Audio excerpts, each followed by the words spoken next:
Bien, muy buenas tardes a todos los estudiantes de la Presa San Marcos, tu academia virtual. ¿Cómo están? Los saluda el profesor Luis Mamani Castillo. ¿Cómo están, chicos? ¿Qué tal? Buenas tardes a todos los que están conectados ya desde temprano.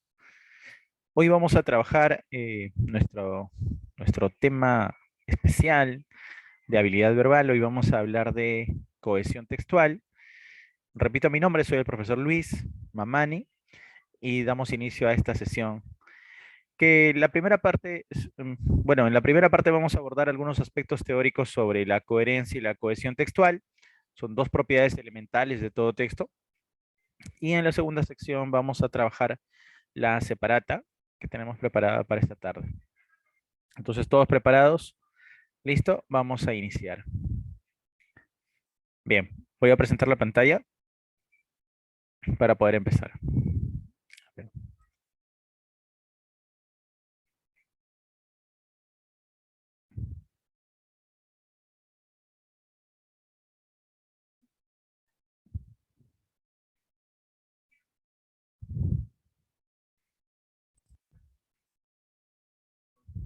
Bien, está activo el chat por si acaso. Ya, ahora sí. Vamos a empezar. Confirmen por favor con el chat si se visualiza la diapositiva. Excelente, muchas gracias. Ya empezamos. Bien. Muchas gracias Camila, gracias Alejandro, gracias a todos los que están confirmando. Bien, vamos a presentar entonces. Bien, empezamos. Habilidades verbales es nuestro curso. Vamos a empezar hablando un poquito de comprensión de lectura. Ya. Vamos a activar acá una capa blanca y vamos a elaborar una pizarrita, así rápido, como para recordar, ¿ya? A ver, lo que nos compete acá es el texto y es la lectura del texto, ¿sí? Confirmen por favor al chat si se ve la pizarra. Estoy anotando ahí. ¿Sí, no? Ay, gracias. Muy bien. Vamos a recordar un poco algo de teoría en estos minutos. Tanto el vocablo texto como el vocablo lectura proceden del latín, ¿no? En el caso de texto, del latín textus, y el vocablo lectura del latín legere o legere, ¿no? ¿Qué significa texto? Pues bueno, etimológicamente nos remite a un tejido, ¿no? Un tejido de ideas. ¿Y qué significa lectura? Pues etimológicamente nos remite a recoger. Entonces, si tomamos en cuenta estos conceptos, vamos a quedarnos con lo siguiente, ¿no? El texto es un tejido de ideas y la lectura implica recoger información de ese tejido de ideas. Entonces vamos a mencionar algunas de las propiedades del texto, ¿ya? Cuando hablamos del texto, pues hablamos de un tejido de ideas. Eso quiere decir que las ideas se tienen que conectar. Por lo tanto, la primera propiedad que vamos a aprender y la cual vamos a desarrollar hoy día tiene que ver con la cohesión. La cohesión entendida como la unión, como el vínculo que se puede establecer entre las ideas que conforman el texto, ¿sí? Para lograr la cohesión hay ciertos mecanismos, ¿no? Hay ciertos mecanismos.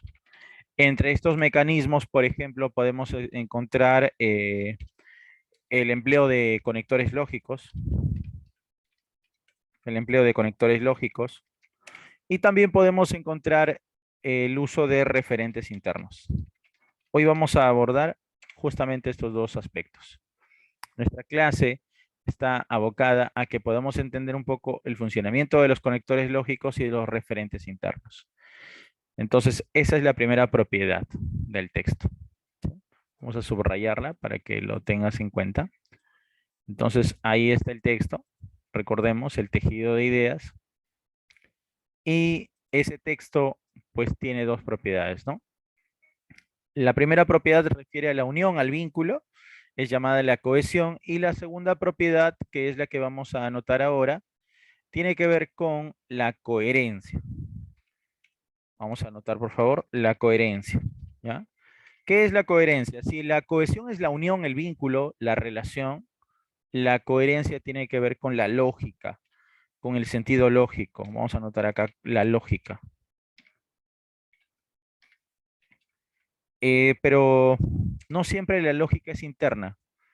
Cuando hablamos de la lógica, hablamos de dos tipos de lógica, ¿no?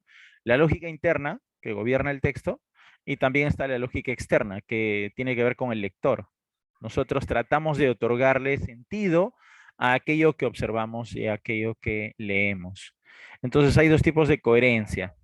Mencionar eso, ¿ya? La coherencia interna a nivel del texto y la coherencia externa o a nivel, o en este caso, tiene que ver con el lector, ¿no? ¿Cómo logramos la coherencia y cuándo decimos que un texto es coherente? Bueno, cuando se cumplen los siguientes requisitos, ¿no? Vamos a anotar lo siguiente. A ver, el primer requisito para que un texto sea coherente tiene que ver con la adecuada progresión. Tiene que haber, vamos a anotarlo por favor,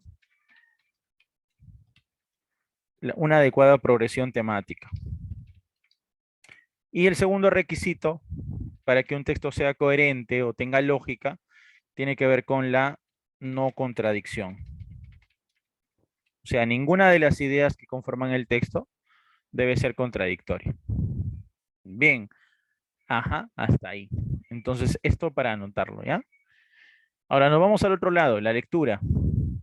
Decíamos que lectura viene de legere, que significa recoger, recoger de este tejido de ideas, ¿no? La información, pero para recoger necesitamos dos procesos. ¿Cuáles son estos dos procesos? Vamos a anotarlo acá. El primer proceso es el proceso del análisis. Entonces, para recoger información necesitamos analizar el texto. ¿Y qué es analizar? Pues no es otra cosa más que descomponer. Quiere decir que vamos a descomponer el todo, vamos a descomponer el texto en las ideas más relevantes. Para descomponer el texto vamos a aplicar una técnica. ¿Cuál es esta técnica? La técnica del subrayado.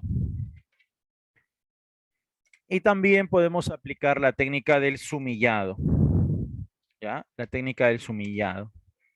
Estas dos técnicas se utilizan para descomponer y para sintetizar información, ¿no? Entonces ahí viene el segundo proceso. Cuando ya logrado descomponer el texto, voy ahora nuevamente a recomponerlo, voy a juntar estas partes. Y ahí viene el segundo proceso, ¿no? La síntesis de información. Entonces vamos a notar ahí que la lectura tiene que ver con estos dos procesos. Por un lado está el análisis y por otro lado está la síntesis. Ajá, agrupar, excelente. Si analizar es descomponer, sintetizar es componer, agrupar, y eso es lo que vamos a hacer hoy día también, ¿no? Para agrupar el texto necesitamos aprender, vamos a anotarlo por favor, las macro reglas. Entonces, como buen postulante que eres, me gustaría que anotes lo siguiente, ¿ya? Anota por favor. ¿Qué es lo que tienes que investigar? Bueno, tienes que investigar sobre progresión temática y tienes que investigar sobre macro reglas, sobre subrayado y sobre sumillado. ¿Qué te puedo decir yo sobre el subrayado y el sumillado, estas dos técnicas? Pues bueno, diríamos que el subrayado es autónomo, ¿no? Cada lector tiene una manera especial de subrayar, no hay recetas. Y sobre el sumillado, la sumilla igual, ¿no? La anotación al margen puede ser una palabra, una frase, una oración. Entonces, muchachos, esto es lo que vamos a hacer en este curso, ¿sí? Tómale una captura de pantalla y hoy vamos a abordar este primer aspecto, ¿no? El aspecto de la cohesión. Esto es lo que vamos a ver hoy día, ¿ya? La cohesión, de eso se trata nuestra clase. Muy bien, hasta ahí, ¿todo bien? ¿Ya lo tenemos? La cohesión. Para pasar a ver los PPT, rapidito. ¿Sí? ¿Todo bien? ¿Ya lo tienes? Excelente, muy bien. Bien, muchas gracias a todos. Ahora sí, empezamos. Finalizamos, ¿ah? Bien, observemos.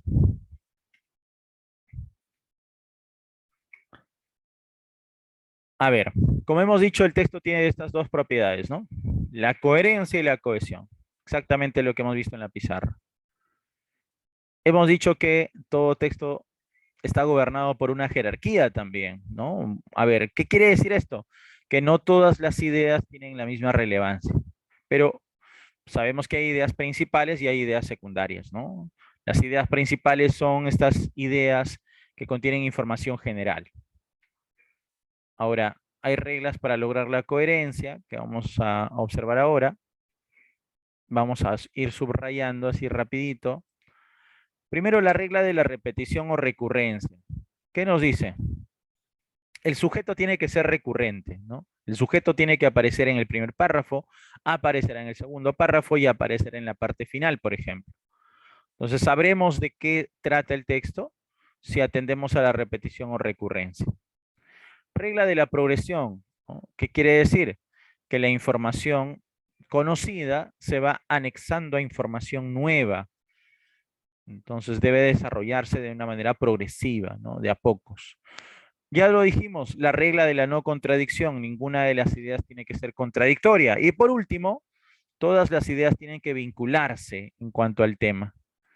Esto es importante, ¿no? Que estas 4 condiciones se cumplan para lograr un texto coherente, para lograr un texto coherente. Bien. La idea principal y el tema central. Siempre me preguntan, profesor, ¿cuál es la diferencia, no? ¿Cuál es la diferencia entre el tema central y la idea principal? Pues bueno, decirte lo siguiente. La idea principal es una oración que podemos encontrar de manera expresa en el texto o que podemos construir a partir de la lectura. El tema central, a diferencia de la idea principal, que es una oración, ¿sí? Es una frase nominal. Entonces esto es lo que vamos a observar, ¿no? Mira, mira lo que dice acá. El tema central es una frase nominal, mientras que la idea principal es una oración. O sea, se dice algo, ¿no? Si, por ejemplo, el tema central fuera, a ver, vamos a proponer un ejemplo. Vamos a proponer esto, ¿no?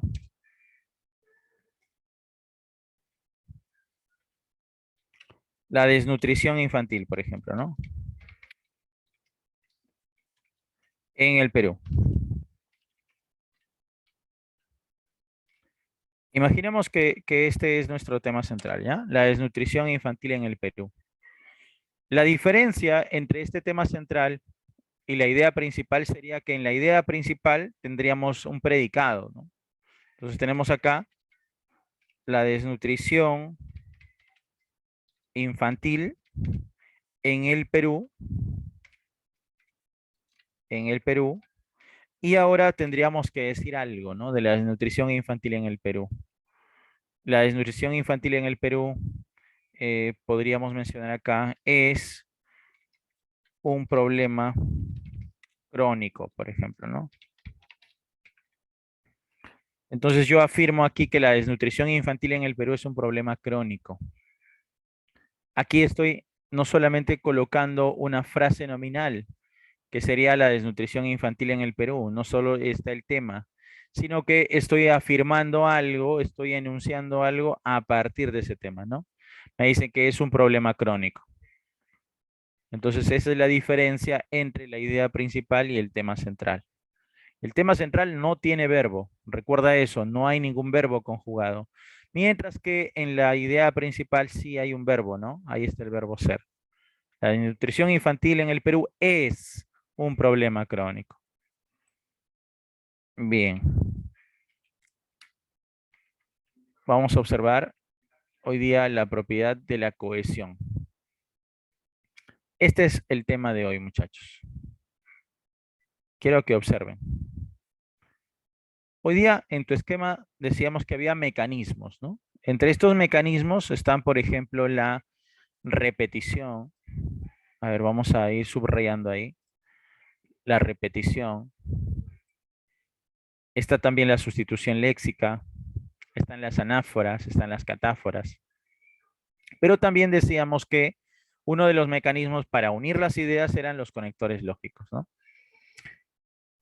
Sabemos que Podemos usar conectores de adición, conectores de disyunción, de contraste, de causalidad, de consecuencia, de condición, etcétera, etcétera, etcétera.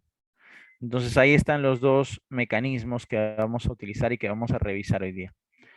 Los mecanismos léxicos y los mecanismos gramaticales, ¿no? Los conectores lógicos y los referentes. Recuerda eso, ¿ya? Son dos mecanismos. Los conectores lógicos, ahí está el primer mecanismo, y el otro mecanismo son los referentes. A ver. El vocablo cohesión, nos dice acá, viene del vocablo latino coaesum, cuyo significado alude a las cosas materiales que se encuentran unidas, ¿no? Este es el ejemplo de cohesión, la imagen. Quiero que observemos el primer mecanismo, la reiteración. Decíamos que para que un texto sea coherente debe desarrollar un mismo tema. Entonces el tema aquí es el hombre, ¿no? Dice, había un hombre sospechoso en la puerta, el hombre llevaba una gorra, el hombre me miraba oculto tras unos lentes oscuros.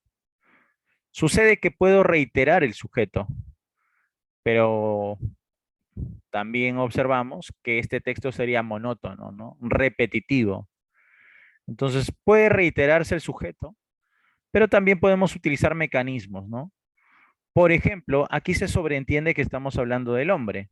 Entonces, si yo borro la palabra hombre, ¿no? Y solamente digo llevaba una gorra, por la continuidad, pues podríamos deducir que seguimos hablando del mismo hombre, ¿no? Y si yo borro aquí también el hombre, y por la continuidad podríamos deducir que se trata del mismo sujeto, ¿no? Entonces había un hombre que llevaba una gorra y que me miraba oculto. Entonces a ese mecanismo lo llamamos elipsis, cuando se omite a un sujeto. Sustitución léxica. Ya no vamos a omitir, no vamos a utilizar la elipsis, sino que ahora el sujeto hombre va a ser reemplazado por algunos sinónimos, ¿no? U otros términos. Ejemplo, había un hombre sospechoso en la puerta, el sujeto llevaba una gorra, este individuo me miraba oculto tras unos lentes. Entonces, ¿qué mecanismo aparece acá? El de la sustitución léxica. Más específico, la sinonimia en este caso, ¿no? Sujeto sería sinónimo de hombre, individuo sería sinónimo de hombre. También podríamos utilizar anáforas, como mencionábamos, ¿no? Mecanismos como la anáfora. Utilizar pronombres o utilizar adverbios para reemplazar a un concepto antes mencionado. Ejemplo, ayer hablé con mi enamorada. Voy a subrayar acá el sujeto, ¿no? Yo ayer hablé con mi enamorada, hablé con ella, ¿no? Y luego dice, ella, o sea, mi enamorada, estaba molesta, pero no me dijo la razón. Por lo tanto, aquí aparece una anáfora. Esta anáfora remite a mi enamorada, ¿no? A un elemento antes mencionado. Luego está la catáfora. La catáfora nos presenta un pronombre que se anticipa a aquello que se va a enunciar, ¿no? Entonces, una palabra que se anticipa, ¿no? Todos pudimos entrar en el auto. ¿Quiénes somos todos? Ahí está. Jaime, Carla, Daniela, Mariel, Jonás, sus primas y yo. Entonces aquí es al revés. Aquí primero está el pronombre y luego están los elementos mencionados. ¿Sí? Entonces a eso se le llama catáfora. Catáfora. Y la elipsis, como ya lo anticipábamos, cuando se omite, ¿no? Se omite un verbo, se omite un sujeto. Ahí, por ejemplo, dice, César y Dayana se casaron hoy. Hace un mes no se conocían. ¿Quiénes no se conocían hace un mes? Pues se sobreentiende que se habla de César y Dayana, ¿no? Entonces, el omitir César y Dayana también es un mecanismo. A eso se le llama elipsis, omisión. Bien, luego están los conectores, como ya lo hemos dicho. Hay conectores de adición, ahí tenemos el asimismo, hay conectores copulativos, hay conectores disyuntivos, nuestra O, los adversativos, y también están los explicativos, ¿no?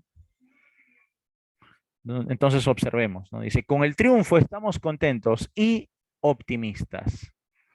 Es ahí, es un conector copulativo, une dos ideas, ¿no? En la misma dirección, adiciona.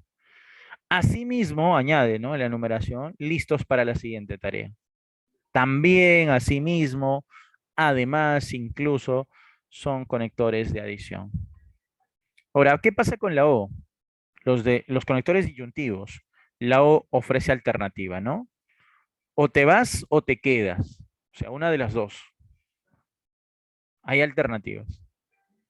Nosotros solemos estar, los seres humanos, solemos estar en I o en O.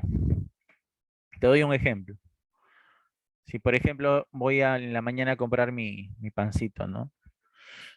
Mi quinoa, por ejemplo, ¿no? Señora, una quinoa, le digo. Me dice, ¿y qué más, joven? Una quinoa y un pan con pollo, le digo, ¿no? Y luego me pongo en O, porque digo, o pan con pollo o pan con palta, ¿no? Entonces, miren, en este ejemplo tan cotidiano les muestro que el ser humano siempre está en I o está en O, ¿no? I, O, ¿no? Siempre estamos en I o en O. El profesor de aritmética te lo va a explicar mejor con los conjuntos. Entonces, I y O en la lógica siempre son conectores que tienen que ver con las situaciones, ¿no? Entonces digo, pan con una quinoa y un pan con palta. O mejor pan con pollo, ¿no? La O. Los adversativos, su nombre lo indica, indican oposición, contraste, ¿no? Es antigua la máquina, pero todavía sirve, dos ideas opuestas. No es amor lo que siente por ti, sino interés. No, sino. Entonces aquí vamos a marcar, ¿no? No es amor, sino interés. Contraste, se establece ahí una relación de contraste. Y también están los aclarativos o reiterativos, también se les llama, ¿no? El es decir, o sea, en otras palabras, ¿no? Dice Gregorio Samsa, es el protagonista. Es decir, explico qué es el protagonista, el personaje principal. Son conectores equivalentes. Ser protagonista es ser el personaje principal. Bien, los conectores lógicos entonces. Y ahí tenemos los conectores causales. Vamos a subrayarlos. Nuestro porque, la causa, ¿no? Seguiremos luchando porque buscamos la verdad, causa. Los consecutivos, no cumplió sus labores, consecuencia. Por ello, por eso, por lo tanto, no recibirá los beneficios. Los condicionales, ¿no? Siempre que organices tu tiempo, aprobarás. Siempre que organices con eficacia, todo será un éxito. Los concesivos, el pese a qué, aunque, ¿no? Expresan una situación superable. Dice, por ejemplo, ¿no? Ganó la carrera pese a que le dolían las piernas, o sea, pudo superar el dolor. Los de finalidad, ¿para qué, no? Luchamos para lograr la libertad, con la finalidad de lograr la libertad. Y los conectores de ejemplificación, estos que siempre van entre comas. Por ejemplo, es el caso de verbigracia, ¿no? Son conectores de ejemplificación. Entonces, estos son los mecanismos que vamos a utilizar para poder tener un texto cohesionado, un texto cohesivo. ¿Ya?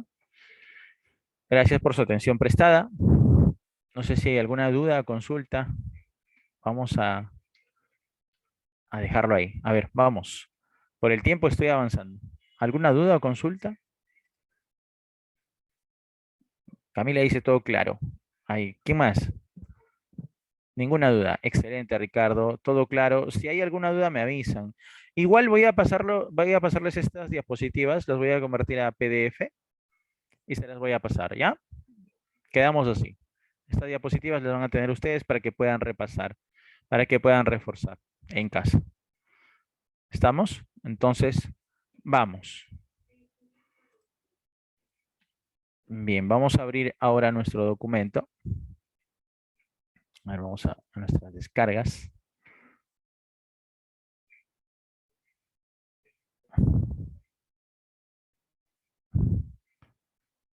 A ver, voy a abrir la descarga.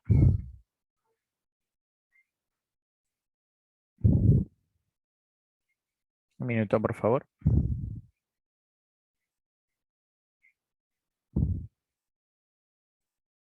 Bien, todos preparados, por favor, con la separata.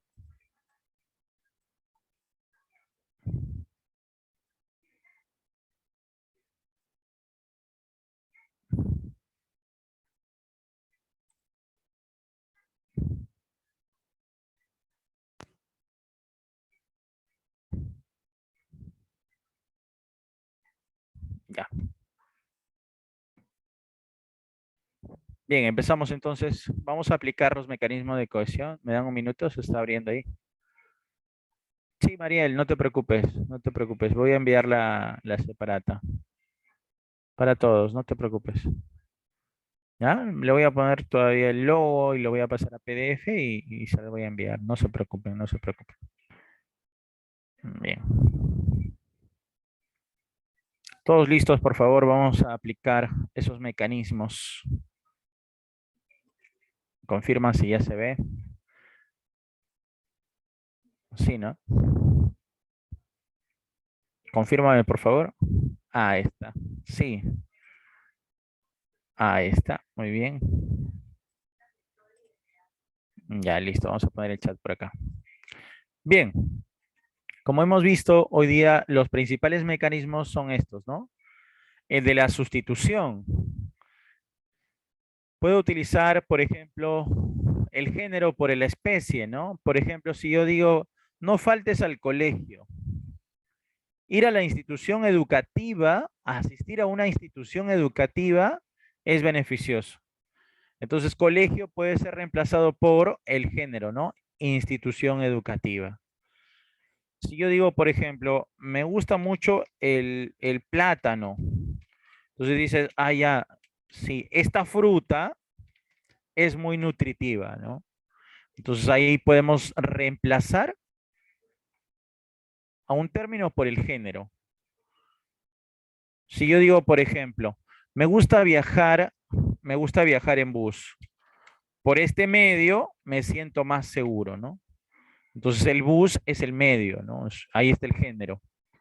Si yo digo, casi todos adoran a los gatos, pero a mí no me gustan los felinos, ¿no? Entonces ahí tengo, por ejemplo, un mecanismo donde ya no he utilizado solo el sinónimo, sino que estoy utilizando el género, ¿no? Entonces puedo reemplazar la especie por el género, ¿no?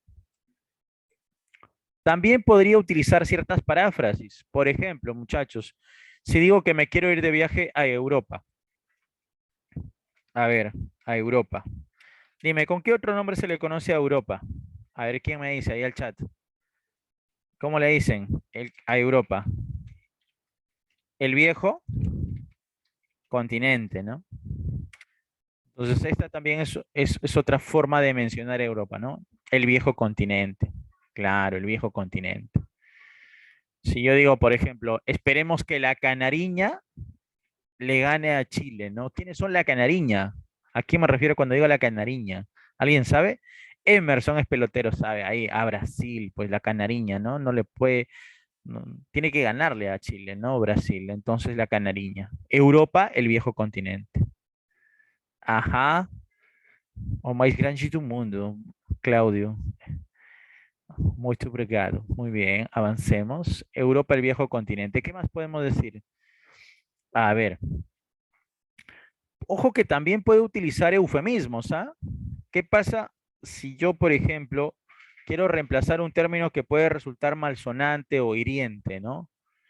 Por ejemplo, la palabra parir, ¿no? La palabra parir es una palabra tabú, ¿no? Entonces puedo utilizar términos como alumbrar, dar a luz. También se utiliza la sustitución léxica en este caso, ¿no? Para no decir que somos un país tercermundista, imagínate, ¿no? Ese Adjetivo tercermundista puede ser ofensivo. ¿Cuál sería la expresión equivalente? En vías de desarrollo. Ajá. Pero también ahora se ha creado otro término, Claudio. Emergente. Mira cómo ahí opera la metáfora, ¿no? Eres un país emergente. Así como cuando te dicen que eres buena gente o poco agraciado, para no decirte otra cosa, ¿no? O te dicen que estás subidito de peso, para no decirte qué. Subidito de peso, ¿qué disfraza, muchachos? ¿Mm? Subidito de peso. Estás subidito de peso, dicen, ¿no? ¿Qué disfraza? Gordo, ¿no? Claro. Adulto mayor. Adulto mayor, ¿qué disfraza? Anciano, ¿no? Anciano, claro. Ya, ahí te pongo la última. Interrupción voluntaria del embarazo. ¿Qué disfraza toda esa paráfrasis? Interrupción voluntaria del embarazo. Aborto, pues, ¿no? Aborto. Excelente. Muy bien, avancemos. Las anáforas, como ya dijimos, aparecen después del elemento referido, ¿no? Entonces, mira, aquí el pronombre él remite a Carlos, ¿no? Eso es una anáfora. Dice, Carlos viajó a Tacna. Él nació allí. Aquí hay otra anáfora, mira. Allí, ¿a dónde se refiere? Se refiere a Tacna, ¿no? Por eso, cuando puede, vuelve a su tierra. Además, aquí hay una elipsis, porque dice, por eso, ¿cuando qué? Cuando Carlos puede, vuelve a su tierra, ¿no? Ahí hay una elipsis también. O sea, se ha omitido un nombre ahí. Dice, Carlos viajó a Tacna. Él, o sea, Carlos, viajó, nació allí, en Tacna. Por eso cuando Carlos puede, vuelve a su tierra. Ahora, también hay otra anáfora. Cuando dice su tierra, ¿a qué se refiere? ¿Cuál es su tierra? Claro, también hay sustitución, porque su tierra es Tacna, ¿no? Y este su, ¿a quién se refiere? ¿Su de quién? De Carlos, ¿no? Claro, hay bastante sustitución.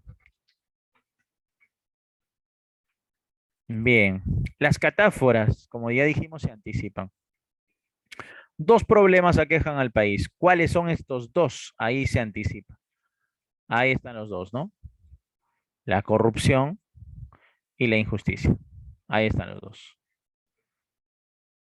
Muy bien, en el caso de la elipsis, sabemos que es una omisión.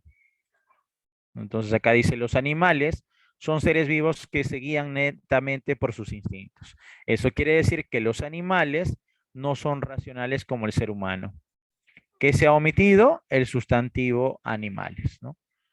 Se ha omitido. Consiste en la omisión de una parte del contenido de la oración. Seguro que aquí algunos están recordando la coma elíptica. Vamos a hacer un paréntesis rapidito. La coma elíptica. ¿Te acuerdas de la coma elíptica? Dice, por ejemplo, ¿no? A ver,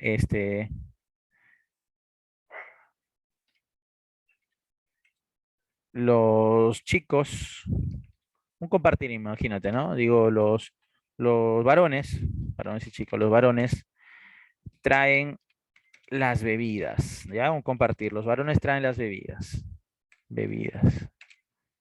Profesor José dice, chicos, vamos a organizar un compartir en la academia, ¿no? Los varones traen las bebidas y las mujeres, coma, los bocaditos.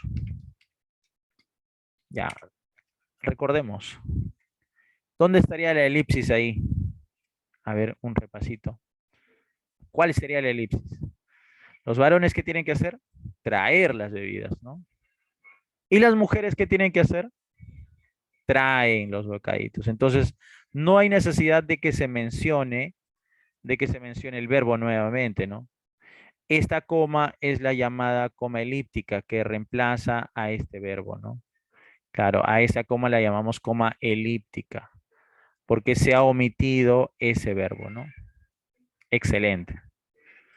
Entonces creo que con todo eso ya podemos empezar el análisis. Bien, lo hemos hecho bastante rápido. Ahora sí. A ver, aquí tenemos nuestro primer texto. Ajá. Ya vi qué vamos a hacer. Mira, mira, mira, mira, mira. La pregunta uno, por ejemplo, me dice, ¿a qué alude el pronombre lo, no? Puede ser una anáfora o una catáfora, ¿no?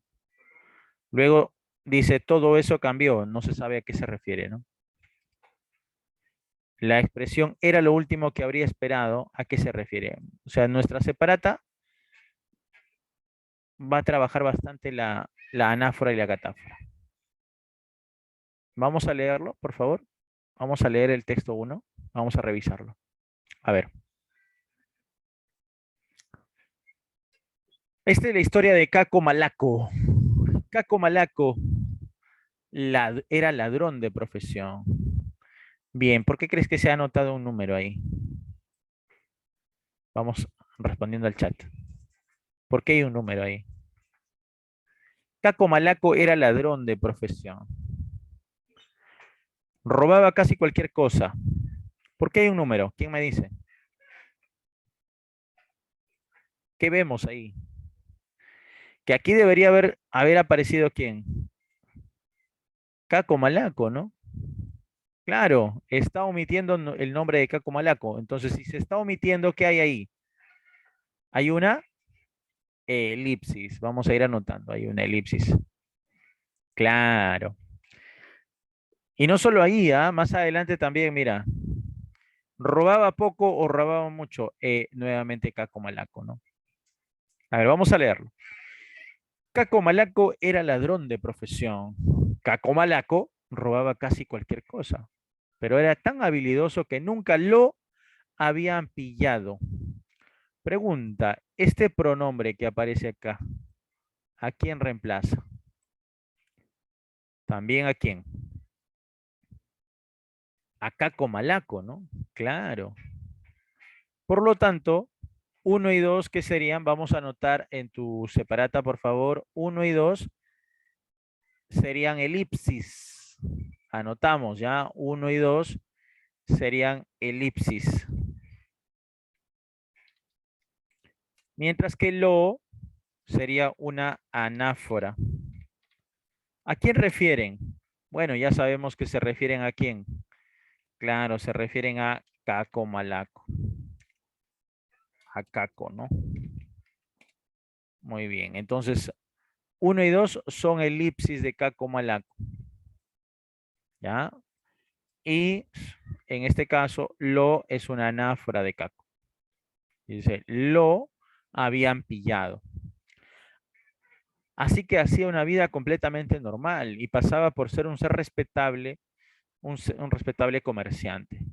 Robara poco o robara mucho. Caco, nuevamente aparece ahí, Caco, nunca se había preocupado demasiado por sus víctimas, pero todo eso cambió la noche que robaron en su casa. Ujú.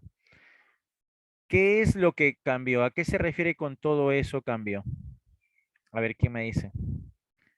Caco nunca se había preocupado demasiado por sus víctimas, pero todo eso cambió. ¿Qué cambió? Cambió el hecho de que ahora sí antes no se había preocupado demasiado por sus víctimas, pero eso cambió, ¿no? Entonces, todo eso cambió, se refiere a la preocupación por sus víctimas, a su forma de pensar. Ajá, el karma. Claro, el karma. Cuando te roban, ¿no? Ahora acá dice, era lo último que habría esperado. La pregunta es, ¿a qué se refiere con era lo último que había esperado? ¿Qué era lo último que había esperado? Que robaran en su casa, claro, que robaran en su casa. Ahí está, vamos respondiendo. Pero cuando no encontró muchas de sus cosas y todo vio revuelto, se puso verdaderamente furioso y corrió todo indignado a contárselo a la policía. Y eso que era tan ladrón que al entrar en la comisaría sintió una alergia tremenda y picores por todo el cuerpo. Ay, menuda rabia daba sentirse robado, siendo él mismo el verdadero ladrón del barrio. Pregunto yo, no está en tu libro, pero acá dice, era él, siendo él mismo. ¿A quién se refiere ese él? Porque está con tilde, ¿no? A Caco, pues. Siendo Caco Malaco, el verdadero ladrón del barrio, ¿no? Caco comenzó a sospechar de todo y de todos. ¿Sería don Tomás el panadero? ¿Cómo podría haberse enterado de que Caco le quitaba 2 pasteles todos los domingos? ¿Y si fuera doña Emilia, que había descubierto que llevaba años robándole flores de su ventana y ahora había decidido vengarse de Caco? Y así con todo el mundo, dice, hasta el punto de que Caco veía un ladrón detrás de cada sonrisa y cada saludo. Sí, ¿no? Le pagaron con su propia medicina.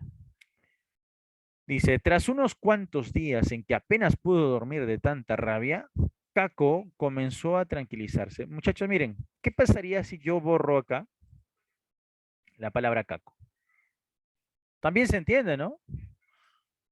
Se entiende de quién estamos hablando, ¿no? Dice, tras unos cuantos días en que apenas pudo dormir de tanta rabia, Caco comenzó a tranquilizarse, ¿no? Habría una elipsis, claro. Pero su calma no duró nada. La noche siguiente volvieron a robarle.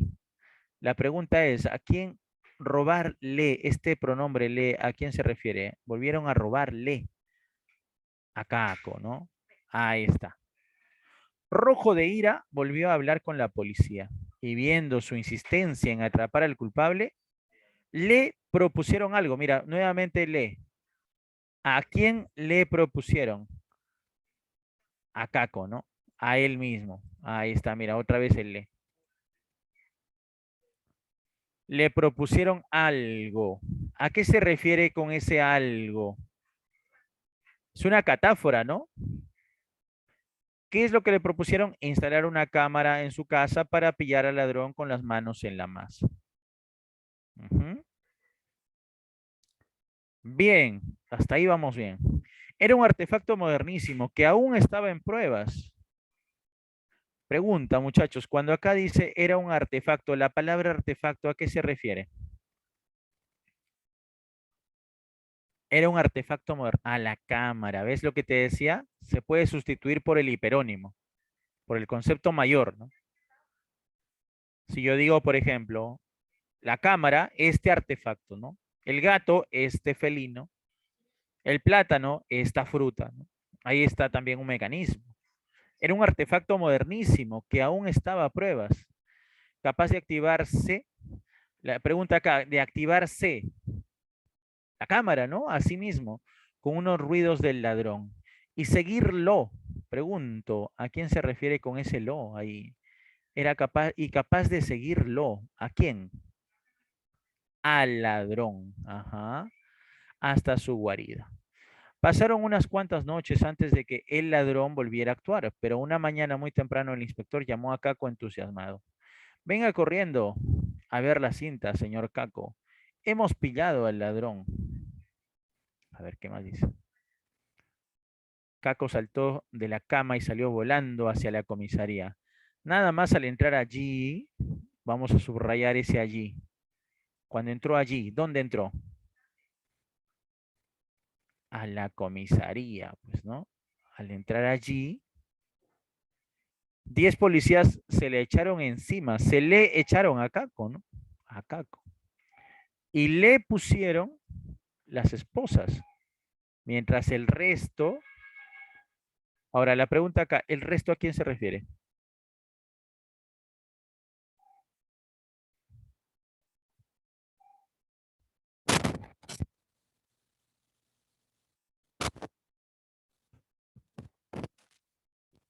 Mientras el resto de quiénes. No paraba de reír alrededor de un televisor, pero los vecinos, no creo, ¿ah?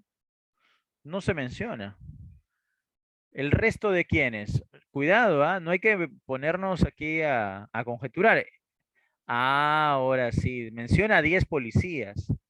Dice que 10 se le echaron encima, mientras que el resto de policías no paraba de reír alrededor de un televisor. Era la imagen de Caco, ¿no? Podía verse claramente a Caco Malaco que estaba sonámbulo, robándose a sí mismo. Este sí también refiere a Caco, pues, ¿no? Y ocultando todas sus cosas en el mismo escondite en el que había guardado cuanto había robado a sus demás vecinos durante años. Casi tantos que, muchachos, esa coma. casi tantos ¿qué? Años como los que le tocaría pasar en la cárcel. Pregunta, ¿a quién le tocaría pasar en la cárcel? A Caco, ¿no? ¿Vieron? Hay un montón de mecanismos ahí.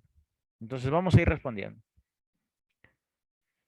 Bien, todo eso cambió. ¿Qué es lo que cambió? Respondemos la pregunta número 2. ¿A qué se refieren con todo eso cambió? Alternativa B, ¿no? La preocupación por las víctimas. Aquí dice, Caco nunca se había preocupado por sus víctimas, pero eso cambió. O sea, la preocupación por las víctimas. 2B. 3. Era lo último que había esperado. ¿A qué se refiere? A que le habían robado, ¿no? ¿Cuál sería la respuesta en la 3? Clave C. Muy bien. Ahí está. Le propusieron algo. Esta es una catáfora, ¿no? Vamos a marcar ahí, es una catáfora. ¿Y a qué se refiere con ese algo? A la instalación de la cámara. Ajá. Ese algo se refiere a instalar la cámara. Excelente. 4B. 5. Del último párrafo. Allí. ¿Dónde era ese allí? ¿Qué era ese allí? La comisaría, ¿no? Al entrar allí, dice, entonces la comisaría, ¿no? Caco. Y por último, ¿el resto de quiénes? No, no, pero cuidado, el resto se pusieron a reír, perdón. El resto dice acá.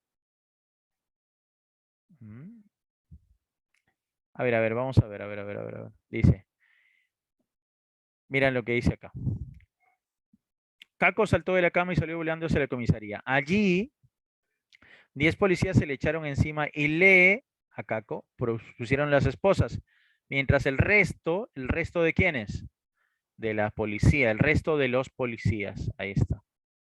Entonces, ¿cuál sería nuestra respuesta? Alternativa D, dedito. Ahí está, muy bien, excelente. Esas son las claves de nuestro primer texto y es un texto bastante coherente, bastante cohesivo. Hemos avanzado muy bien.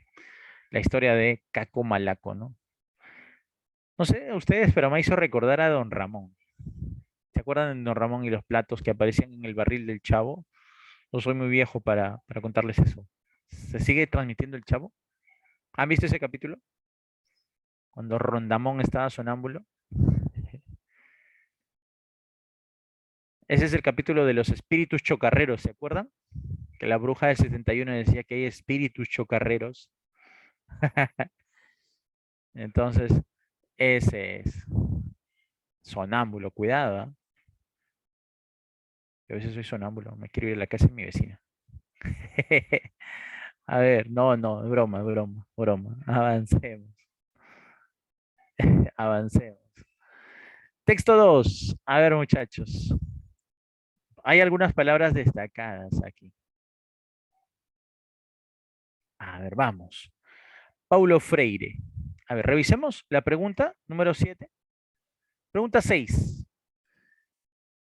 ¿Quién me podría decir qué tipo de pregunta es esta?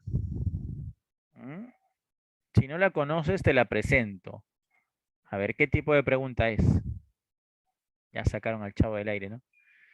Anota, por favor, tú que has podido imprimir tu separata. La pregunta 6 es una pregunta llamada pregunta por el sentido.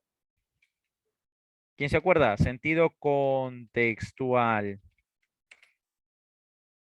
Anótalo. ¿De qué se trata esta pregunta? La palabra ocupar, ¿sí?, va a ser reemplazada por otra palabra. Entonces, ¿qué se está evaluando acá? El sentido contextual. ¿La qué? La sinonimia contextual. Anótalo, por favor. Entonces, aquí, sinonimia contextual. Bien, vamos con la pregunta número 7.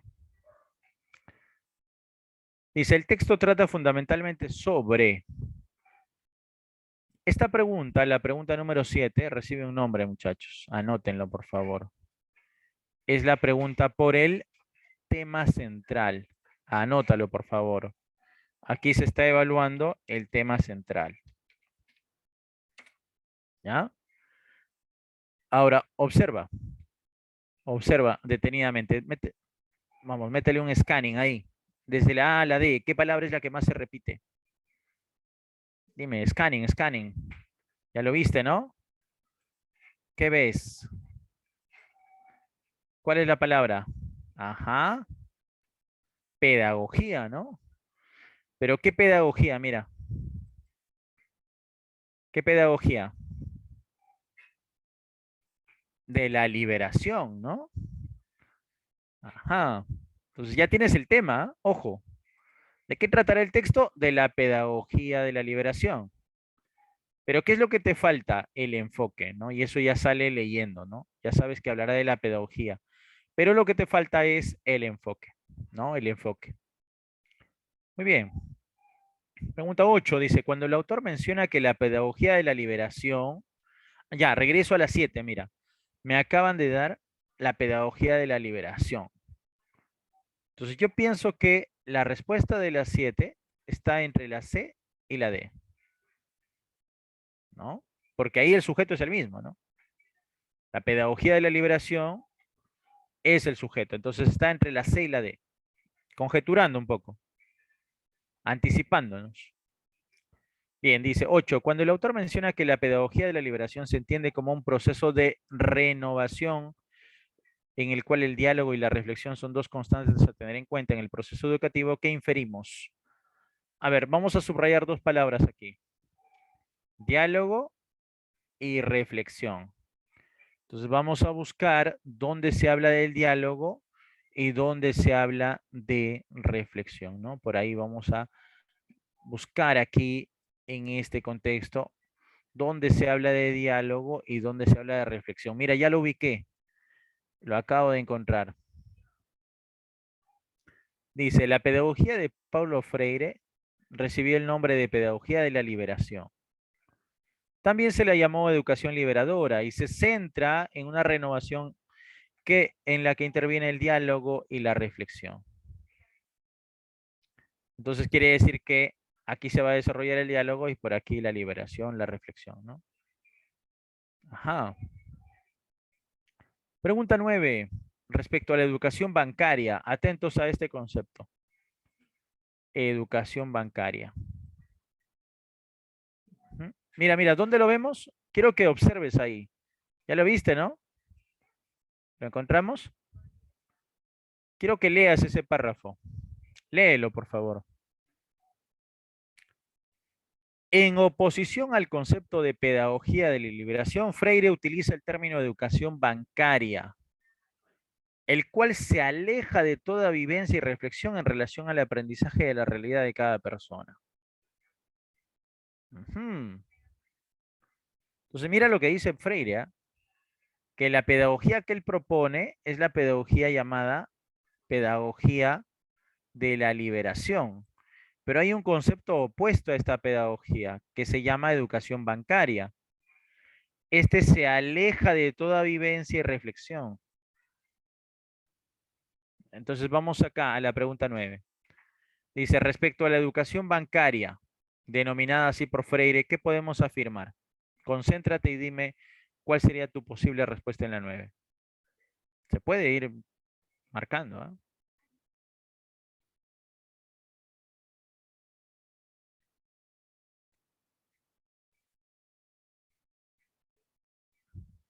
¿Cuál podría ser tu respuesta? ¿Podría ser la A en la 9? ¿Podría ser la A?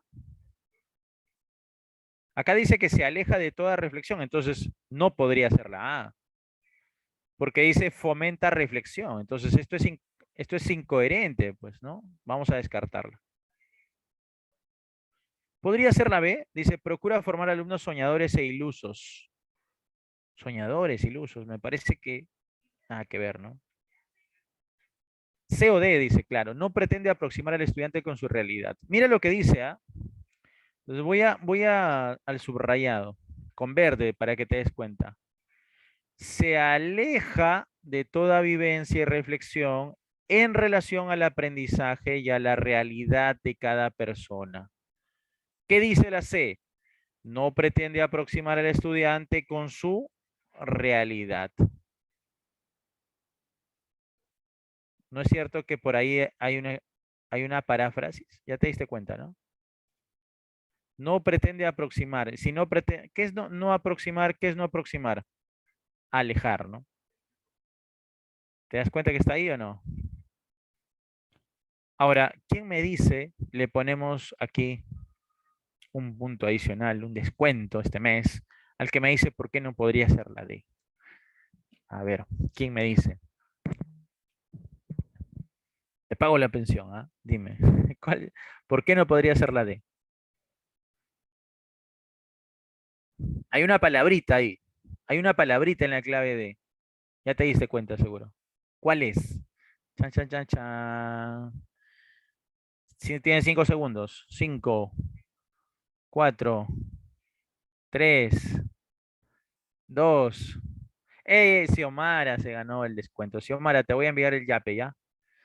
Ajá, muy bien, Ricardo. Ricardo y Xiomara ya están ahí en otro level. Tengan mucho cuidado con los adverbios, muchachos. ¿Qué quiere decir ese netamente? Ese netamente es un solo, pues.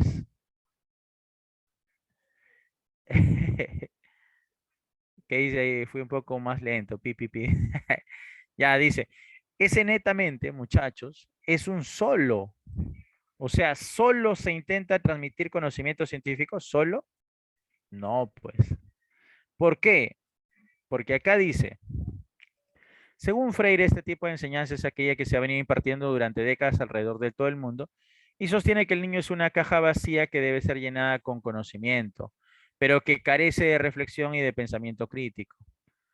Se podría decir que este tipo de educación se visualiza con más facilidad en los comienzos de la educación obligatoria. O sea, este solo, nos dice, ¿solo se da en la ciencia? No, aquí hablan en un sentido general, ¿no? Ahora, te pregunto, vamos un poquito más allá. ¿Por qué crees que se le llame educación bancaria? ¿De dónde crees que procede el término bancario? ¿De banca? Educación bancaria. ¿Por qué bancaria? ¿Alguien me dice? ¿Por qué crees que se llame educación bancaria?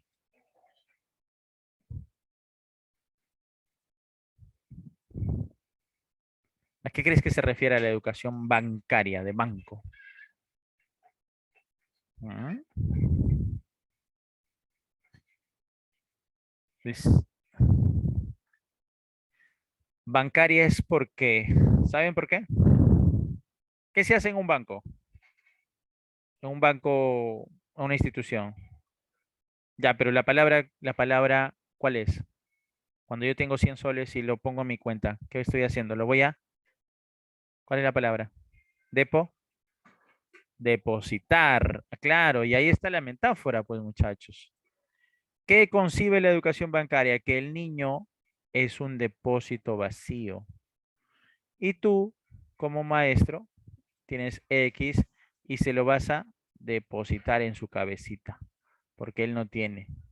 Otro maestro tiene Y y se lo va a depositar en su cabecita. A eso Freire lo llama de educación bancaria. Por eso dice, ¿no? De banco. Es como que los maestros depositan el conocimiento y el niño está en blanco, ¿no?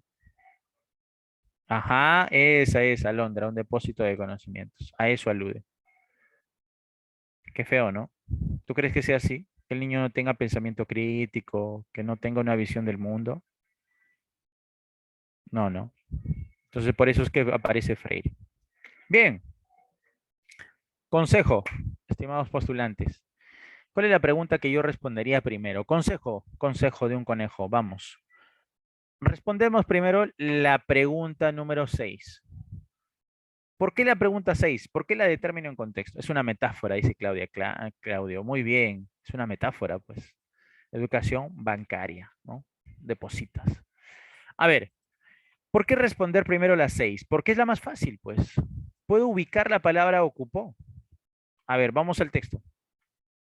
Dice, Paulo Freire fue uno de los pedagogos más destacados y renombrados del siglo XX, que se ocupó por la educación de las clases bajas de Brasil. Que se ocupó. Ujú. ¿De quiénes se ocupó? De la educación de las clases bajas de Brasil. En ese contexto, ¿qué podría ser ocuparse de ellos?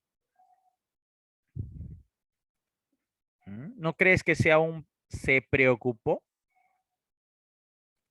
¿No crees que sea un se preocupó?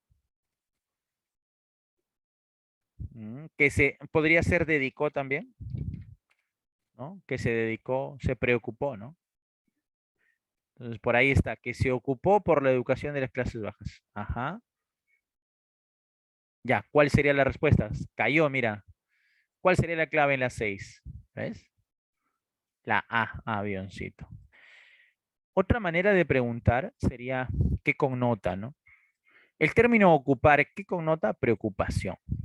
Ojo, si postulas, por ejemplo, algunas universidades no te dan el sinónimo, sino que te dicen qué connota y te dan un sustantivo, ¿no? En la alternativa A te dan así, preocupación.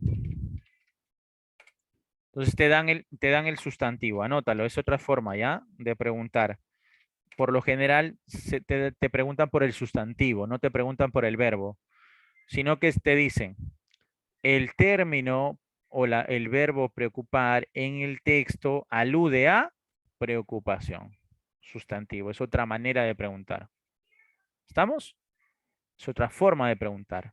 O sea, no siempre es de verbo a verbo. Ojo con lo que estoy diciendo, ¿ah? No siempre es de verbo a verbo. También te pueden preguntar y sustantivar la palabra. El término ocupó puede aludir a preocupación. Puede referirse a preocupación. Entonces ahí la clave podría ser esa, ¿no? Bien, ya tenemos 20 puntos. Sigamos con la lectura. A ver, ¿qué dice? La pedagogía de Freire recibió el nombre de pedagogía de la liberación. También se llamó educación liberadora y se entiende como un proceso de renovación en el cual el diálogo y la reflexión son dos constantes a tener en cuenta. Bien, voy a subrayar acá, voy a resaltar. La pedagogía de Freire se llamó pedagogía de la liberación y se concibe como un proceso de renovación en donde el diálogo y la reflexión son constantes. O sea, ¿qué buscaba Freire? Que el estudiante dialogue sobre su realidad. Muchos, ¿qué opinan de esta pedagogía? Dicen que es una estafa. Dicen, ¿cómo le vas a pedir al estudiante que dialogue si él es inmaduro, ¿no? ¿Cómo le vas a pedir a un niño que reflexione? Pero olvidamos algo, ¿no? Los niños también tienen una visión del mundo. Y son los niños a veces los más afectados por los problemas sociales. Pero ¿saben qué piensan los maestros? Que el niño no sabe nada. Entonces Freire estaba en contra de eso. Freire decía que hay que dialogar con los estudiantes y hay que buscar que ellos reflexionen. ¿Qué opinan ustedes de esta pedagogía? A ver, ¿qué opinan? Escribe tu comentario ahí. Muchos piensan que es una estafa, ¿ah? Pero muchos piensan, Alondra, muchos piensan que es una estafa. Dicen, no, ¿cómo vas a dialogar si el chico no sabe nada? Tú eres el que sabe, tú tienes que entrar con el conocimiento, ¿no? Esa es la pedagogía que se enseña, ¿no? Donde el profesor lo sabe todo, ¿no? Y no es así. Yo también estoy con Freire, ¿no? Vamos a subrayar aquí. Dice, el término liberación, otra perspectiva del mundo, ¿no? Claro, y de los problemas sociales. Ajá. Excelente, Claudio. Muy bien. Ayuda a descubrir nuestra sociedad. Claro, claro, claro. No. Pero ¿qué pasa? Que nos hemos acostumbrado a que el chico reciba, ¿no? El conocimiento. Bancaria, ¿no? Tú no sabes la regla, yo te voy a poner ahí, ¿no? El conocimiento, ¿no? Ya, seguimos. El término liberación hace referencia a la que la educación debe ser un proceso mediante el cual el sujeto se encuentre nuevamente con su dignidad. ¿Qué implica que la ha perdido, no? Por esta razón, la pedagogía de Freire no solamente enseña a leer y a escribir, sino que también analiza la realidad y recupera el dominio de su propia vida. Ujú, claro. En otras palabras, este método de enseñanza, mira, otro mecanismo de cohesión, ¿no? En otras palabras, te lo explica. Este método recurre a la enseñanza que aspira a que la persona encuentre su propio camino en la vida. ¿A qué aspira? A que la persona encuentre su propio camino. Avancemos.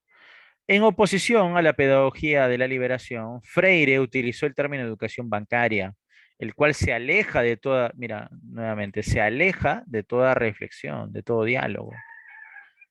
Según Freire, este es el tipo de enseñanza que se ha venido impartiendo en todo el mundo, donde conciben que el niño es una caja vacía de conocimiento, que no tiene pensamiento crítico. Mira lo que estoy haciendo, ¿ah? Ya se me ocurrió leer así en diagonal. Te voy a bloquear un poco, ¿ya? Mira cómo leo yo. Según Freire, este tipo de enseñanza se viene impartiendo durante mucho tiempo en todo el mundo, donde el estudiante es una caja vacía de conocimiento y no tiene pensamiento crítico autónomo. Se podría decir que este tipo de educación se visualiza desde comienzos de la educación en el siglo XIX y principios del siglo XX. ¿Vieron cómo leí? He leído en diagonal. He leído en diagonal.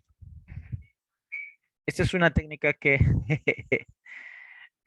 eso ya es nivel maestro ya. Ah, sí, Claudio, sí, a mí me gusta leer también a veces. ¿Saben qué hacía yo? Yo, cuando tenía un texto y quería sintetizarlo, lo leí en Z. Entonces tenía en la academia una costumbre, ¿no? Y llegaba y trazaba, ¿no? Trazaba una Z, ¿no? Así, una diagonal. Y trataba de entender el contexto, ¿no? A partir de todas las palabras que están ahí. Claro, Antonio, se comprende rápido. Se tiene una perspectiva general. Ojo, Antonio, pero no quiere decir que no vamos a leer todo el texto, ¿ah? Es una lectura exploratoria, ¿no? Cuidado con eso, hay que leer todo el texto. Claro, pues ahí está. Entonces, ya lo tenemos. ¿De qué trata el texto? ¿De qué trata el texto? De la... Ya, vamos a marcar ahí entonces, muchachos. Clave en la 7.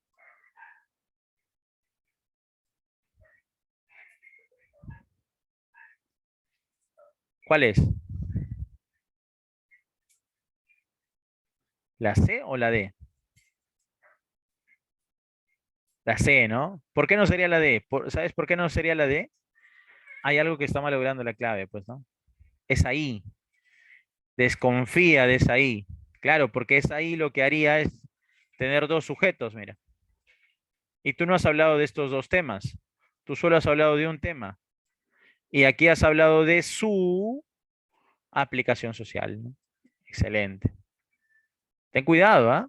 Cuidado con la I, porque la I tiene dos sujetos, dos temas. Cuidado. Bien, 7C. 8. Vamos con la 8. A ver, dice, cuando el autor menciona que la pedagogía de la liberación se entiende como un proceso de renovación en el cual el diálogo y la reflexión son dos constantes a tener en cuenta en el proceso educativo, ¿qué inferimos? ¿Quiénes tienen que dialogar y reflexionar? Te pregunto yo. Razona conmigo. ¿Quiénes tienen que dialogar y quiénes tienen que reflexionar? ¿Quiénes son los protagonistas? Los estudiantes. Alondrita, dime, ¿cuál es la clave en la 8? ¿Cuál es la clave? Al ojo, chicos, revienten la clave. Vamos, ¿cuál es? Conclusión. La 8. La C. No, cuidado, ¿ah? A ver, a ver, a ver. Mira, mira, porque aquí hay una palabra, dice, los estudiantes carecen de cualquier actitud pensante. No, pues, porque se busca que piensen, no pueden carecer. Cuidado.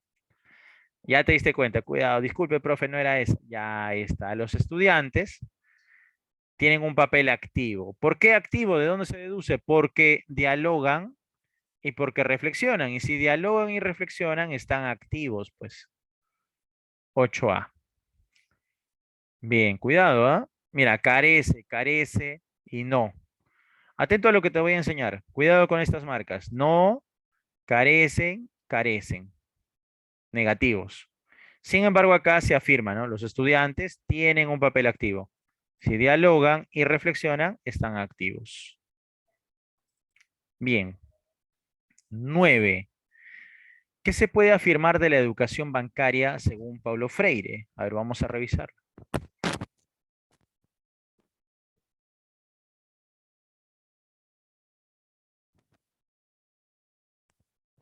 Casi literal, ¿no? Casi literal. ¿Te acuerdas? Esta la vimos ya. Ya la tienes, ya. Perdón, perdón. ¿Cuál era? La C, ¿no?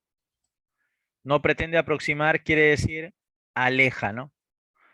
De su realidad, ahí está, en relación a la realidad de cada persona, ¿no? Entonces es casi una paráfrasis. 9C. 9C, Cecilia. Esta es una pregunta de... Y me gustaría que lo anotes, ¿ah? Esta es una pregunta de afirmación expuesta.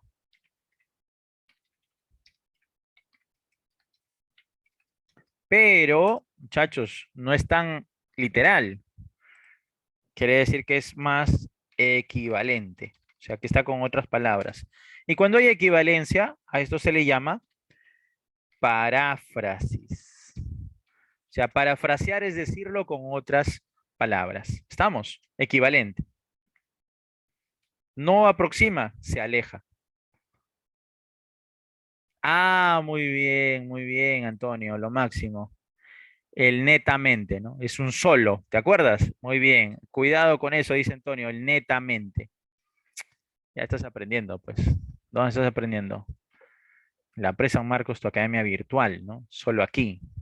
Ya sabes, ya. Muy bien, ya estamos. Bien, ¿quién me dice qué tipo de pregunta es la 10 si inicia con un condicional? A ver, vamos, aquí hay un condicional.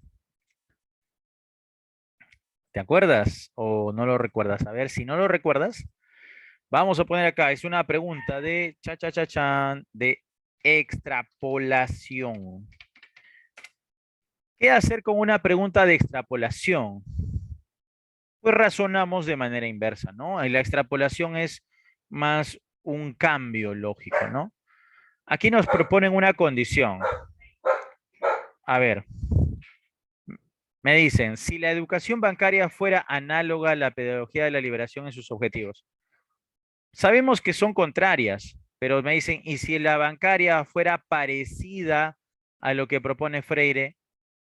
Entonces, ¿qué buscaríamos? Que el estudiante, por ejemplo, tenga un rol más activo. ¿Cuál sería tu posible respuesta? ¿Qué buscaría? ¿Cuál sería su objetivo? Claro, el pensamiento crítico, ¿no? ¿Por qué? Porque si es análoga a lo que buscaba Freire, es parecida, entonces buscaría el desarrollo del pensamiento crítico. Este era el objetivo de Paulo Freire.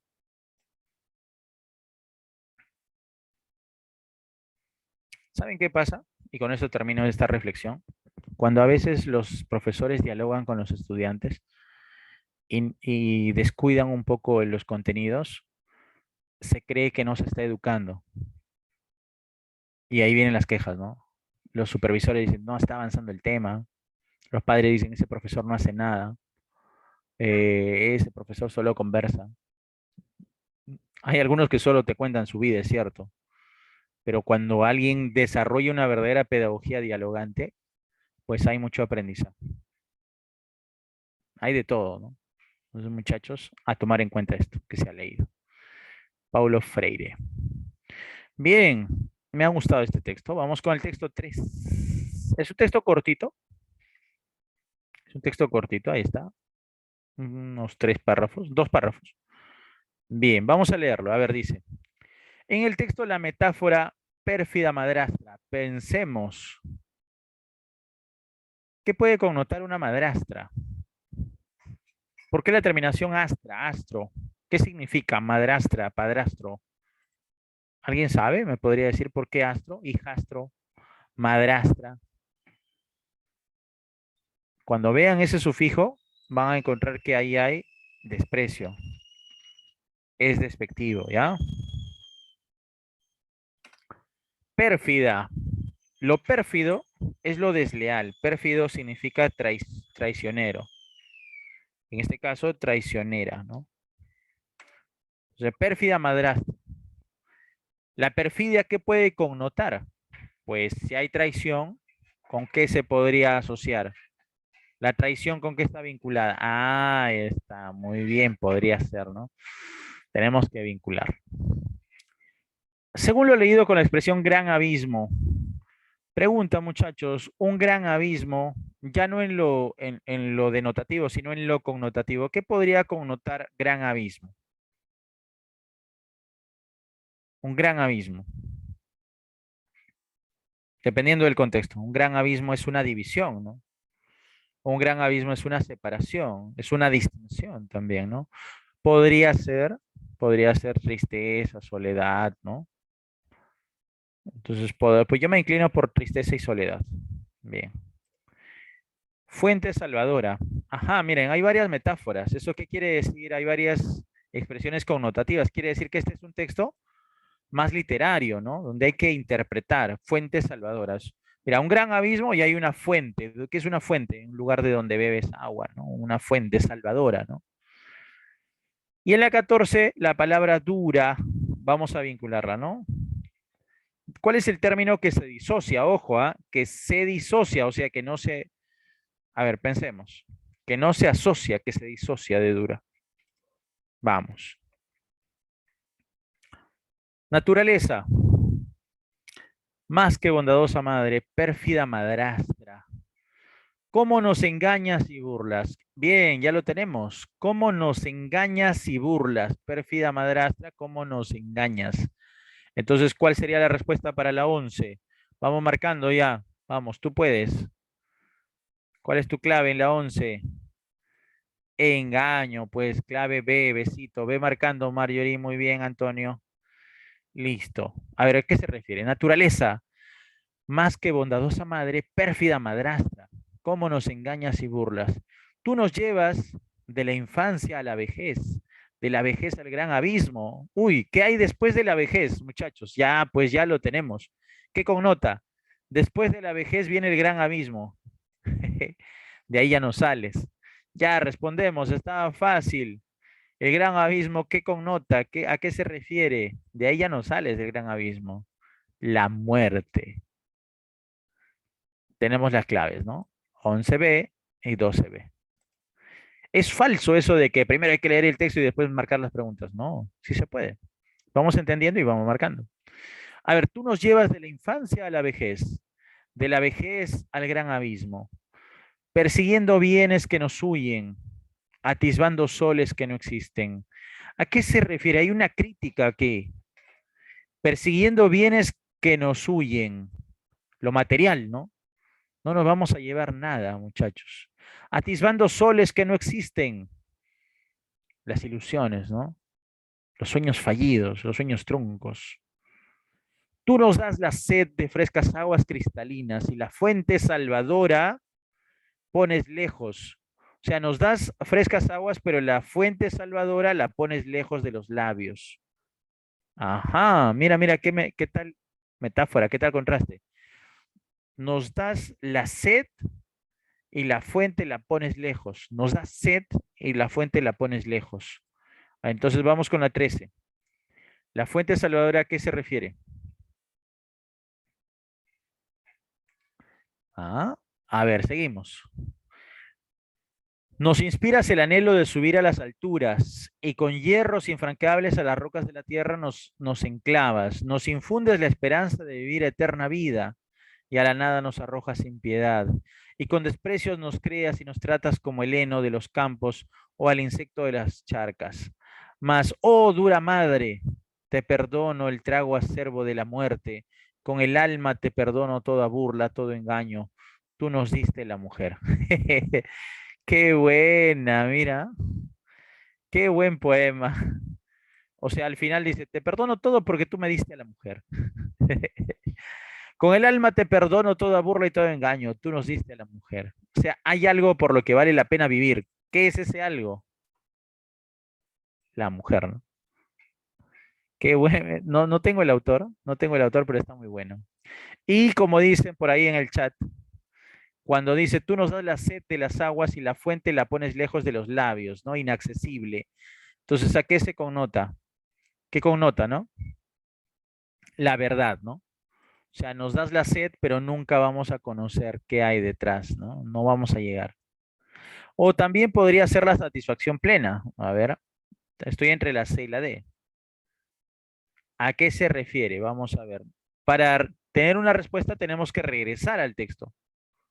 A ver, hay que encontrar un rastro. A ver, leo. Nos habla de los labios, nos da la sed de frescas aguas cristalinas. Queremos agua, ¿no? Nos da la sed. Y la fuente salvadora la pone lejos de los labios en región inaccesible. O sea, nos das la sed, pero nunca podemos saciar esa sed. Mm, buena metáfora, ¿no? La fuente salvadora. No hay un rastro que me lleve a la verdad, más bien la sed es querer, es una necesidad, ¿no? Entonces, ¿con qué se vincula? ¿Con la verdad o con la satisfacción? Ahora sí ya lo tenemos claro. Eso que acabamos de hacer es importante. Cuando estés en el examen de admisión, no te compliques. Quédate con dos posibles respuestas y luego regresa al texto. Regresa y encuentra ese rastro para que puedas comprender mejor lo que lees. No, que no te dé pena regresar al texto. Regresa las veces que tengas que regresar. Pero ojo, no regreses solo a leer, sino a subrayar algún rastro verbal. Con el rastro verbal indicado y la interpretación vas a llegar a la respuesta. Si me habla de labios, de sed, tengo que saciar mi sed, ¿no? ¿Cierto? Tengo que saciar mi sed. Entonces habla de sentirme satisfecho, pues. Excelente, Antonio. Muy bien. De acuerdo con el texto, indica el término que se disocia con la palabra dura. A ver, la naturaleza es dura. ¿A qué se refiere? A ver, es cruel, es severa. Mira lo que estoy haciendo, ¿ah? Es cruel y es severa. Pero a mí me piden la que se disocia. Ojo con esto, ¿ah? O sea, cruel y severa se quedan. Esas se asocian a la palabra dura. Ahora dime, ¿cuál sería la clave entre fatalidad y templanza? Profe, ¿qué es la fatalidad? La fatalidad está vinculada a qué concepto que hemos visto. ¿Te acuerdas a qué concepto está vinculada la fatalidad? A ver, ¿quién me dice? La fatalidad está vinculada a la, que ya hemos marcado acá, a la muerte. Ajá, entonces, ¿cuál se va? La templanza, pues. Porque el autor nos dice que la naturaleza no es moderada, nos arroja, ¿no? Nos niega. La templanza, muchachos. 14C. No te olvides de esto, ¿ah? De subrayar la que se disocia. Clave C, 14C. Bien, me ha gustado mucho este texto. Vamos con la última. Los siguientes términos son sentidos que, según lo leído, admite el término mujer. Excepto. Ah, esa es una buena pregunta. Regresemos al texto. Oh, dura madre, te perdono el trago acerbo de la muerte, con el alma te perdono toda burla, todo engaño. Tú nos diste la mujer. No dice tú nos diste a la mujer, ¿ah? Ojo, tú nos diste la mujer. ¿Por qué creen que no dice tú nos diste a la mujer? ¿Alguien ha entendido esa parte? Tú nos diste eso. Tú nos diste eso. O sea, hay una intención ahí, ¿ah? Como si la mujer fuera una qué? Un objeto. Mira lo que está diciendo, ¿ah? No dice tú nos diste a la mujer, nos diste a ella. No, no es una persona. Tú nos diste eso. A ver, entonces, ¿a qué se refiere? Como si fuera un objeto, claro. La mujer llega a ser nuestro qué? Continuidad, nuestra subsistencia. Gracias a la mujer vivimos. Ujú. Entonces ahí está. La clave sería la C. No se alude, no se menciona la fecundidad, ¿no? Gracias a la mujer podemos continuar, subsistir, vivir, pensar en que somos eternos, pero fecundidad no está vinculado. 15C, 15C. Muy bien. Hoy día hemos trabajado cohesión textual. Queda para ustedes, por favor, el texto 4, lo revisas, ¿ya? Y yo voy a pasarle las claves ahora al profesor José y voy a pasarle también el PPT en las diapositivas. Se las voy a pasar en formato PDF para que puedan repasar. Bien, muchachos, entonces queda el texto 4 para ustedes. Revísenlo, por favor, ¿ya? Y les voy a pasar las claves en un par de horitas, porque todavía tengo clase acá en la academia. Entonces les paso las claves después. Ha sido un gusto. Muchas gracias a todos. Cuídense mucho. Excelente. ¿Ya? Gracias también, Marjorie. Gracias. Espero que hayan aprendido algo hoy día. Cuídense mucho. Gracias, Xiomara. Gracias, Lisbeth, Marjorie, Eva. Chau, dice. Gracias a todos. Los dejo descansar.